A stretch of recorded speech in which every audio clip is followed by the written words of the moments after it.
Strange things happen in Alaska, and if you saw part 1, you already know some of the scariest places here don't make a sound. But what you're about to hear now, these are the cases that were too dark for the first episode. Not legends, not creepypastas. First-hand accounts from people who witnessed the impossible or didn't come back to tell it. If you're starting here, don't stop. But later, go watch part 1. Some things make more sense when you've seen what came before. Still watching? Then lock your doors. Turn off the lights. And whatever you do, don't follow what sounds like your name. The Black Pyramid of Alaska, the structure hidden beneath the ice. The Alaska Range is brutal. Sprawling glaciers, jagged peaks, storms that come without warning. Silence that feels too perfect. Between Nome and Denali, there's a stretch of wilderness so vast, so untouched, that even satellite maps blur the edges. But buried somewhere deep beneath that silence, there's something that isn't natural. A shape, a structure, and a secret the government doesn't want you to look for. In 1992, a geologist working with the US Army claimed that during a seismic survey in the Alaska Range, they picked up a pattern too symmetrical to be natural. At first, they thought it was interference, but the anomaly repeated. Same signal, same point, a perfect square. When cross-referenced with ground-penetrating radar used in an unrelated study, the data revealed something else, a massive pyramid-shaped object beneath the ice. Not a small one, bigger than the Great Pyramid of Giza, deeper and darker. The team was ordered to classify the data. Within days, 2 members were reassigned. The project was shut down. The official reason? Survey inconclusive, but the story didn't end there. A retired military contractor came forward in 2012, claiming to have worked on an underground facility built around a non-terrestrial object discovered in the early 90s, buried under Alaskan permafrost. He called it the Black Pyramid. He said it wasn't made of stone. It was something harder, smoother, absorbing light instead of reflecting it. And the structure, according to his claim, wasn't just buried, it was buried intentionally. It didn't crash there, he said. It was placed. No one knows how old it is, but according to the same source, the object emits a low-frequency pulse, a resonance not harmful to humans, but impossible to record. It can only be felt. Those who've entered the perimeter report pressure behind the eyes, auditory distortions, temporary memory loss, a sense of being observed from below.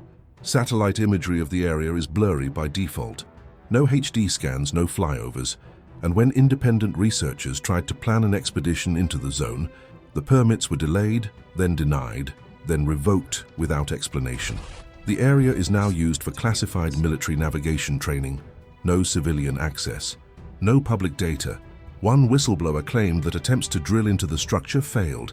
The equipment jammed, the steel bits melted, and strange readings showed negative space inside the pyramid, as if it were hollow, but filled with something the instruments couldn't define. Skeptics call it a hoax, an urban legend, an echo of Cold War paranoia. But one thing is confirmed. In 1992, Chinese and American seismic sensors recorded anomalies under Alaska during the exact same window, and for 48 hours, both sides went dark in communications. No statements, no press, and when lines reopened, no one ever mentioned it again. So what is the Black Pyramid? An ancient power source? A buried machine? A sealed gate? Or just a scar on the earth, never meant to be uncovered? We don't know. But the silence around it is louder than any answer, and the more people dig, the faster the trail disappears. Today, most people have never heard of it. You won't find it in textbooks, not in museums, not in coordinates you can Google. But there's a blank spot on the map, a zone of static. And if you ask the locals what's there, they'll say nothing, and it's better that way.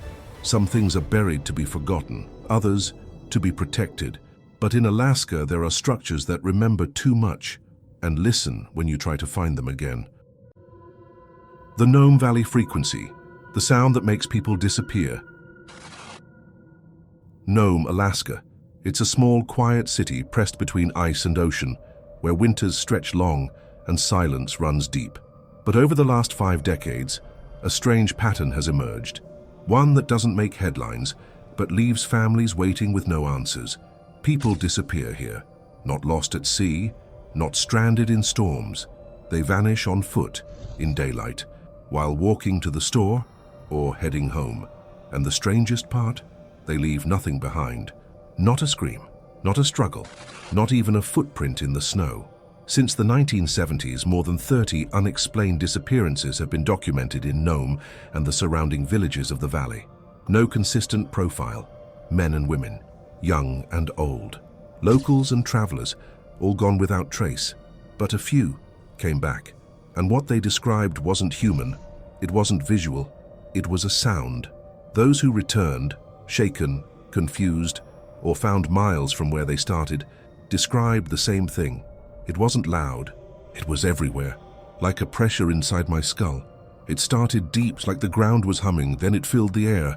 They say the sound has no direction. It doesn't come from anywhere. It is everywhere. Low, pulsing, not quite mechanical, and not quite natural either. Some call it a vibration. Others say it feels like a thought, one that isn't yours. But nearly all of them describe a single, overwhelming feeling, the urge to follow it. In 2005, the FBI quietly opened an investigation into the cluster of disappearances. They blamed alcohol, exposure, poor weather conditions. But locals who've lived through generations in Nome know that doesn't explain everything. One of the most disturbing cases was Thomas Ipaluk, 23. He left his sister's house for a 5-minute walk, never arrived. 2 days later, he was found standing barefoot in the snow, dehydrated, frostbitten, and repeating something under his breath. It let me come back, but not all of me. Some researchers have tried to study the area with audio equipment. They found nothing, but the moment they turned their devices off, the symptoms came. Head pressure, nosebleeds, memory loss, a sudden sense of being watched. One scientist wrote in a private journal, "I've worked in caves and war zones, but Nome Valley at 3 a.m. made me want to run, not because of what I saw, but because of what I couldn't explain." Locals have learned to recognize when the sound returns. Dogs get restless, radios cut out, and no one goes outside. Nobody investigates, nobody talks about it. They just wait. Because the people here already know, if you try to follow the sound, you don't come back the same. Maybe it's not a frequency, maybe it's a presence, one that hides beneath the snow waiting for silence, for stillness, for just one more listener. And when it finds one, it doesn't take you all at once. It just starts by making you forget who you were. So maybe the missing didn't vanish. Maybe they're still out there, walking in circles, listening. Some disappear into static, others drift. A boat, alone on the water, lights on, engine humming, but no one left to steer, no one left to speak. The drifting boat near Juno, the ship that returned without them. The ocean around Juno is unforgiving. It's cold, it's vast, and it hides more than it reveals. But on the morning of August 17, 2006, a small commercial fishing boat was spotted, drifting silently about 7 miles off the coast, heading nowhere, carried by the current. It was moving slow, no distress signal, no signs of damage, no visible crew, but the engine that was still running. The Coast Guard boarded the vessel at 10:42 a.m. They expected mechanical failure, maybe a captain in medical distress, but what they found inside was something else entirely. The boat was clean, nothing broken, no water damage. Navigation systems were working. The GPS showed a straight path. The last ping had been logged just 14 minutes earlier. Someone had been on that ship, very recently. The crew? Gone. 3 men, all licensed fishermen, experienced and healthy. No life jackets missing. No radio call made, no sign of panic. Their gear was still on board. Wallets, jackets, snacks. 1 coffee cup sat half full, still warm. The Coast Guard's report simply listed the crew as lost at sea. The case was closed as a tragic accident. But investigators who arrived later noticed something odd. None of the lifeboats had been used, not one. Even stranger, there were fresh boot prints on the deck, but only one set, as if someone had walked from the cockpit to the railing and then stopped. A diver later checked the hull expecting to find damage. Instead, he reported something unsettling. There were scrape marks on the underside, like it had touched something large and solid, but there was no rock bed in the area. Nothing should have been there. Relatives of the missing crew were never satisfied with the official explanation, especially after one of the men's phones, which had gone missing with him, was found powered on in a pawn shop 3 months later, hundreds of miles inland. No call logs, just one strange text in the drafts folder. It's not water. Locals call it the ghost boat of Juno, not because it's haunted, but because it shouldn't have come back. One man close to the investigation later said, "I've seen storms take boats, I've seen ice damage, pirates, you name it, but this boat, this one came back like it dropped them off somewhere and left in a hurry. Today the boat sits in a private dock, retired, never sold. No one wants to fish with it, no one wants to touch it, not because of what was found, but because of what wasn't. There are places in the sea where things disappear, but every once in a while, something comes back, and what's left behind is too quiet to trust. Not everything out here drifts. Some things walk, but their legs are too long, and their eyes, if they have them, don't reflect light. They absorb it." The deer men of the tundra, voices with no face. There are stretches of land in Alaska where the snow doesn't melt, where no towns were ever built, no trails marked, and no names given.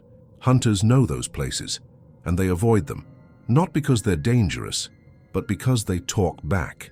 In the upper tundras near the Brooks Range, there are decades of whispers, stories passed quietly between bush pilots, military personnel, and native hunters. Stories of figures that don't quite match anything in the animal kingdom. Tall, wrong, walking on 2 legs like a man, but shaped like something that never belonged here. The Inupiat people have long described a creature that mimics form and voice, something that borrows the face of prey and uses it to pull you off the path. Not to feed, but to collect. In modern reports, it's described as a deer-like figure.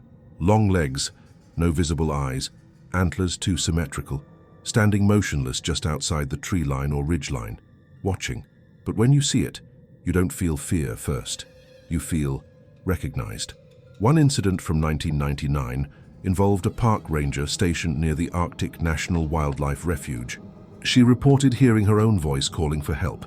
Outside her outpost at 2:37 a.m., the radio was off. She was alone. She didn't open the door. And in the morning, she found hoof-like tracks circling the building, but with a 5th imprint where a human heel would be. In 2015, a military unit on a cold weather survival exercise near Barrow reported hearing a second version of one of their own team members calling out from inside the forest. When they located the soldier, he was with the group the whole time, but the voice in the woods had used his full name, something none of them ever said out loud. The creatures don't charge, they don't scream, they wait. And what people say over and over again is this: "It didn't move like it was lost. It moved like it knew where I was going." Most encounters share a similar moment, when the witness hears something impossible, their own voice or the voice of a loved one calling them by name, always from just out of sight, always soft, always too calm, and then the need to answer. Those who respond say they feel pulled, not physically but mentally, like their body goes cold and the air becomes dense. And whatever they saw it shifts. The shape flickers, the legs bend wrong, and the sound cuts out. One hiker described it like this: "It looked like it was wearing something dead, but the voice came from inside it." There are no confirmed attacks, no bodies, no evidence. But in areas where the deer men have been reported, maps often show something strange. Campsites permanently closed, trails rerouted, sections marked restricted with no explanation. Locals say the creatures aren't trying to scare you. They're trying to replace something. A pattern, a memory, a name. Once you hear them, you don't forget them. But more importantly, they don't forget you either. So if you're hiking in Alaska and you hear someone call your name, don't answer. Even if it sounds like someone you love. Even if it sounds like you. Because the second you do, it knows you're listening. Some things in Alaska imitate life. Others preserve it. Locked away in the cold under a light that never goes out, inside a tower built to warn ships, but now only whispers back. The Eldrid Rock Lighthouse, the place no one sleeps twice. Off the Lynn Canal between icy tides and jagged rocks, there's a lighthouse few people ever visit, and even fewer return to. Eldrid Rock, Built in 1905 to protect passing ships from wrecking on hidden reefs, it stands alone on a small island, battered by wind, ice, and waves. At night, its light can be seen for miles, but no one's keeping watch anymore, and for good reason. The US Coast Guard manned Eldrid Rock for decades, rotating crews in and out for safety and sanity. But something changed in the early 1970s. Operators began requesting transfers, early, some after only one night. They reported hallucinations, whispers, sudden migraines, and worst of all, a sensation that they were being watched from inside the walls. One officer wrote in his final log entry, "The light doesn't protect ships anymore, it watches the shore." In 1973, the lighthouse was decommissioned. The last full-time crew left without explanation. The official reason? Automation. But others say it was psychological. Too many breakdowns. Too many voices that couldn't be traced. Too many nights where the light turned on before anyone flipped the switch. In 1998, a team of researchers studying marine currents decided to spend the night there. They brought cameras. They never released the footage. But in an anonymous interview, one member of the team said, "It wasn't haunted in the way you'd expect. It wasn't cold. It wasn't dramatic. It just felt like the building already knew you, like it remembered something about you. You hadn't even told it yet." One detail that keeps returning in reports: the sound of footsteps above you, even when no one is upstairs, and the sound of waves crashing inside the building when the tide is low. People who've tried sleeping there say the dreams are the worst part. Not nightmares, just memories that aren't yours. Even now, boaters who pass Eldrid Rock at night say the light still flashes on and off, as if it's manned, as if someone never left or something won't let them. There are no known deaths on Eldrid Rock, no buried bodies, no murders, just a tower, built to warn, now slowly observing. You can visit the lighthouse. It's not forbidden, no signs, no guards, but if you do stay, locals have one rule: leave before the second night, because something in that tower doesn't like when people get comfortable. And once it notices you, the light doesn't blink for the boats anymore. It blinks for you. The missing explorers of Lake Iliamna, the ice that swallowed them. Some places on Earth are cold, but Lake Iliamna is something else. It doesn't just freeze, it consumes. In 1972, a private research group set out to explore the southern edge of Lake Iliamna, a massive, glacial body of water nearly impossible to map, with depths that shift depending on who you ask. The team was made up of 4 men, 2 divers, 1 hydrologist, and a local guide who knew the lake better than most. They weren't thrill seekers. They weren't chasing legends. They were investigating a theory that the lake contained a submerged system of geothermal fissures hidden beneath layers of ancient ice. At 2:13 p.m., the last radio transmission came in. "Visibility's dropping. Readings don't make sense. We're going in." That was the last time anyone heard from them. The next morning, a search crew spotted their boat, still afloat, drifting near the center of the lake. It hadn't sunk. It hadn't iced over. Inside, they found the following: 4 sets of ID, food, uneaten, a working navigation system, the divers' clothes and backup oxygen tanks, and 1 waterproof camera. No men, no wetsuits, no signs of distress. The entry ladder was still lowered into the water. But the dive logs were blank. No notes, no recorded depth. The US Geological Survey was notified. They took the footage, released nothing. But the diver who helped recover the camera, off the record, told a very different story. He claims 1 file remained intact, partially corrupted, about 30 seconds long. The footage showed murky water, a flashlight beam moving forward, then shaking, then bubbles. No talking, just breathing. And finally, a shape. Not a fish, not a man. Something wide, something that absorbed the light instead of reflecting it. It moved across the frame without disturbing the water. Then the camera cut out. Officially, the case was closed as likely drowning. Unofficially, that part of the lake was marked restricted for further diving. No recovery mission was launched. No bodies were found. And the family members of the men were instructed not to speak publicly. Locals were less quiet. Fishermen say that part of the lake has always been wrong. The ice there cracks upward. The water beneath is warmer than it should be. And sometimes, at night, they see lights under the surface. Not reflections, not stars. Movement. Some believe the men found a geothermal cave. Some think they slipped under a sheet of ice and couldn't find their way back. And others believe the cave wasn't empty. One Inupiat elder said, "There's something under that lake. It remembers its shape, but not its name." To this day, no one has attempted to dive that site again, not even the military. And every few years, when the lake levels drop, locals say they see something just below the ice. Not a structure, not bones, just the faint glint of metal, like part of a suit or a camera, still waiting to be found. And the guide who led the expedition? He never liked talking about it, but in his last interview, recorded 10 years after the incident, he was asked what he believed happened to his team. He didn't pause, he just said, "They didn't drown, they went somewhere you're not supposed to find, and whatever they saw down there didn't like being seen." Some places don't need to shout, they just wait, and when the silence is deep enough, they speak back. If you're still watching, something from Alaska might be watching you too. You made it to the end, which means you heard every whisper, every footstep, every voice that didn't belong. These weren't just stories, they were places, real coordinates, real people, and questions that were never answered. So now I ask you, which of these disturbed you the most? And more importantly, what state should we explore next? Drop your answer in the comments, because the state most mentioned will be the next one we dig up. And some places, they don't like being remembered.